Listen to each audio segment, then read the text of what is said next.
What if meditation as we know it and as the world knows it is fundamentally misunderstood? In a multi-billion-dollar industry of mindfulness, the true essence of meditation is lost. What was taught as true meditation in the form of Nidhidhyasana in ancient India is now systematically distorted and destroyed. Modern meditation techniques emphasize doing, following breath, repeating mantras, visualization, etc., while the ancient Vedantic meditation centers on being. This distinction explains why many dedicated practitioners fail to experience meditation's transformative potential. So, if you are someone who has been meditating for many years, or if you are someone who is interested in meditation, this video is going to be very valuable to you, where we will uncover the true essence of meditation, different types of meditation, and how meditation can literally transform our life in a matter of months. First, let's start with the misconceptions on meditation. What we know as meditation today is simply a thought process. All these guided meditations with music, with instructions, with mantras, etc., have missed the fundamental point of meditation. Of course, each of these tools have their value, and we make use of certain guided meditations in our community also. But this is not the true meaning of meditation. Today, we will understand this meaning. What was once a profound spiritual practice has been distorted, neatly packaged, branded, and sold back to us as a technique-driven solution. The essence of meditation has been systematically stripped away. The language itself gives it all away. In the modern world, we do meditation. We do not be meditative. Meditation is not something to do as per Vedanta. It is simply to be who we are. This fundamental difference is very important to grasp. The University of California found that 78% of modern meditation practitioners focus exclusively on techniques like breathing exercises, body scans, mantras, guided visualizations, etc. This fixation on technique creates a performer-performance relationship with meditation. We judge ourselves. Did I focus well enough? Was I calm? Did I silence my thoughts successfully, etc.? This mechanical approach directly contradicts the original essence of meditation. So instead of helping us release and disidentify from the ego, these meditations are reinforcing our identification. This is why, despite all of your meditation practice, you still do not understand and experience that profound fulfillment. The approach itself is wrong. The direction itself is wrong. And we must understand this, and we must go back to the ancient times where meditation was practiced in its true essence. With this, let's come to part 2. That is the ancient Vedantic meditation. The original Sanskrit text contained no single word that directly translates to meditation as we know it today. Instead, we find distinct terms pointing to different dimensions of practice.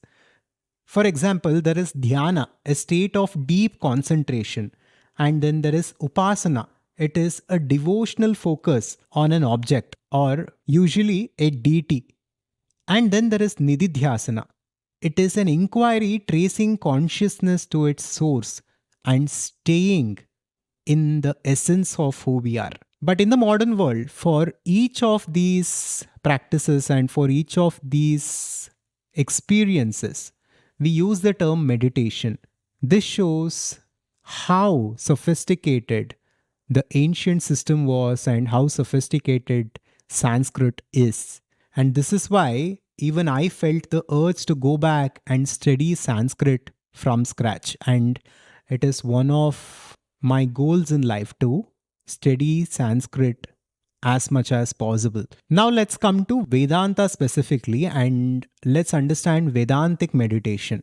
When it comes to Advaita Vedanta, the way to understand reality and the way to live our ideal life of absolute fulfillment is through these three steps. That is Shravana, Manana, and Nidhidhyasana.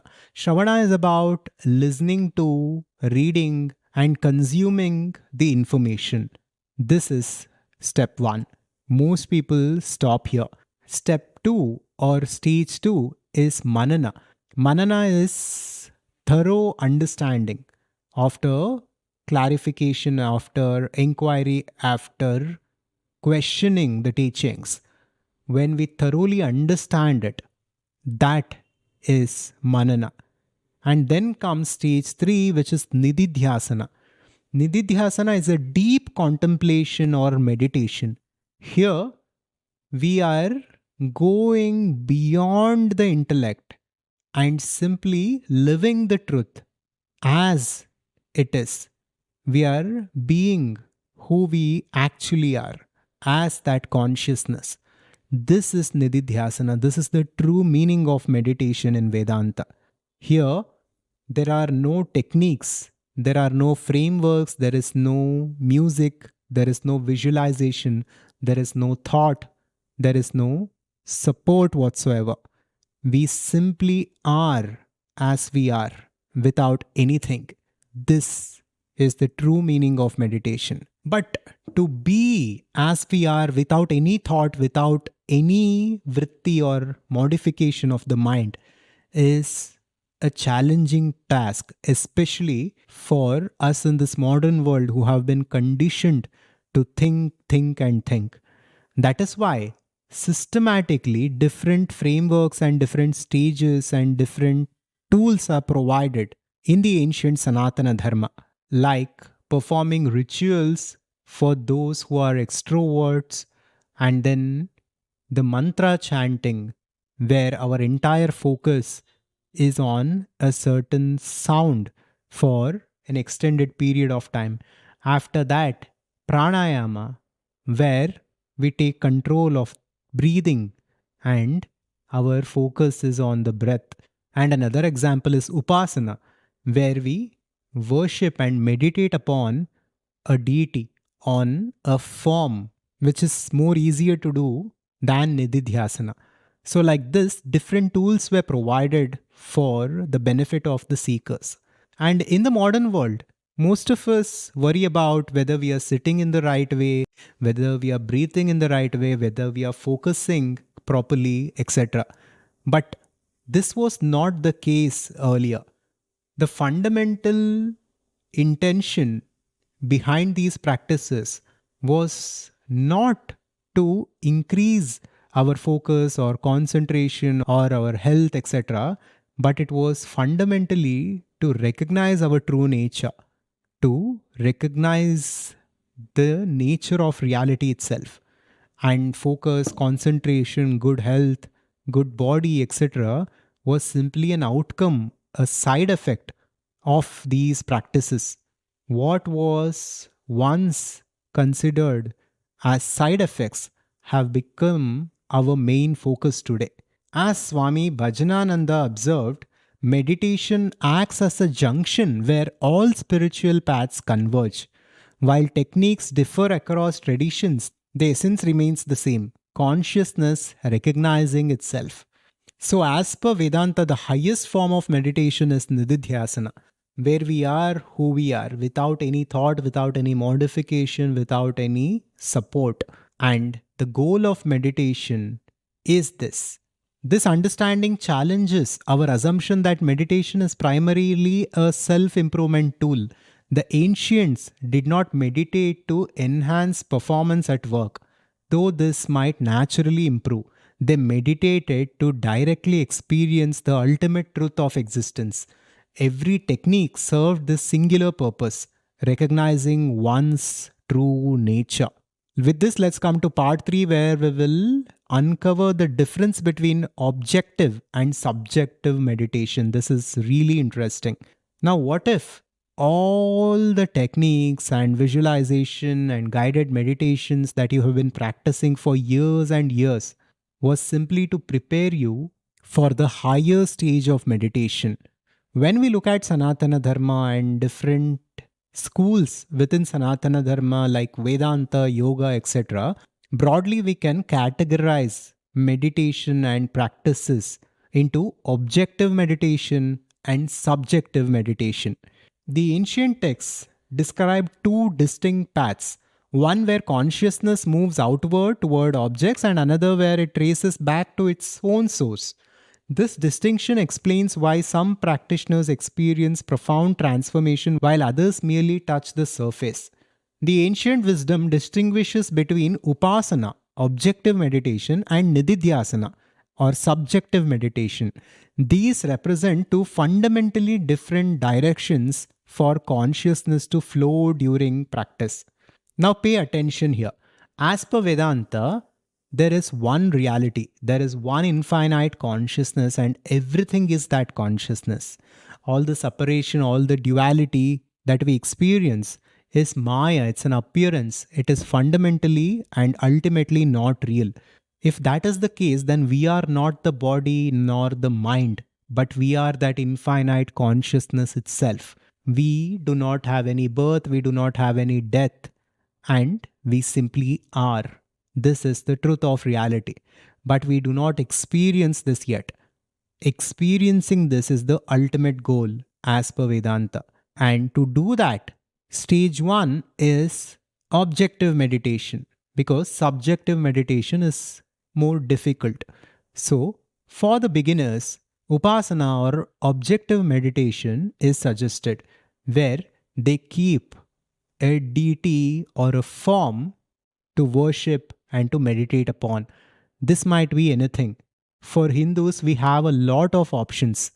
It might be Ganesha, it might be Shiva, it might be Vishnu, etc. For me, it is Narayana. When I meditate and when I feel distracted, I bring a form. This is the form of Narayana. This is the ultimate form for me. This is the ultimate reality for me. This is everything for me. And my focus will be on that form during meditation. This can be anything for you. If you are a Christian, this can be Jesus Christ. If you are a Buddhist, it might be Lord Buddha himself.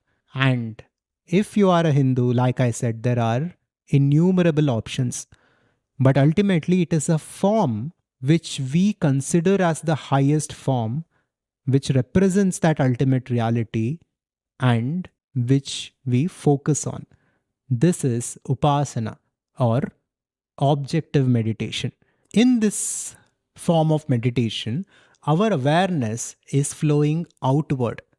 We are bringing our awareness to the object of awareness, which is God, with a form. There is a profound logic behind this. There is a science behind this. What happens is, since we are all distracted and since there are thousands and thousands of thoughts that are going through the mind, it is immediately not possible to stop all the thoughts, still the mind, and take the consciousness or awareness inward to its source. This becomes very difficult. What is much more easier to do is to bring our attention on one object, one form that we call God. We can use any name here. It becomes easy to focus on one form first and place our attention entirely on that form for an extended period of time. And then, when that becomes natural, that force, that power will help us, will guide us, and will support us to take our focus and to take our awareness inward to that infinite consciousness. This is the idea behind objective meditation. With this, let's come to subjective meditation or Nidhidhyasana. Like we discussed earlier, this is the highest form of meditation where we are completely focusing on who we are, where the awareness is not flowing outward through the sense organs, but instead it is flowing inward, and here we are tracing our awareness back to its source, and the source is that ultimate reality or God, which is beyond all forms, which is beyond all limitations. This is subjective meditation or Nidhidhyasana. Let us discuss the consequences of this distinction. Shankaracharya, the great Advaitic philosopher, states that the benefits of upasana are either worldly prosperity or abhyudaya or gradual liberation, which is kramamukti, while the object focused meditation can lead to experience of saguna Brahman or God with attributes. The subjective meditation opens door to realizing the nirguna Brahman, the absolute reality beyond all attributes, which according to Shankaracharya is the ultimate reality. So in Upasana, you are establishing a relationship with the divine, with God, and you are paying attention to that relationship and to that God. While in Nidhidhyasana, you are simply being who you are and you are tracing your awareness back to its source. So while the modern meditation techniques and apps focus on doing, the ancient Vedanta teaches us being. And it states that being is the most fundamental thing that we must master, through which we can transform our doing and transform our reality itself.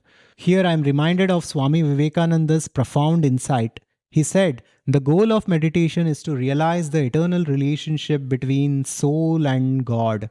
This relationship is not something we need to create. It's already there waiting to be recognized. And I hope you understood the true meaning of meditation and how to approach this in your life.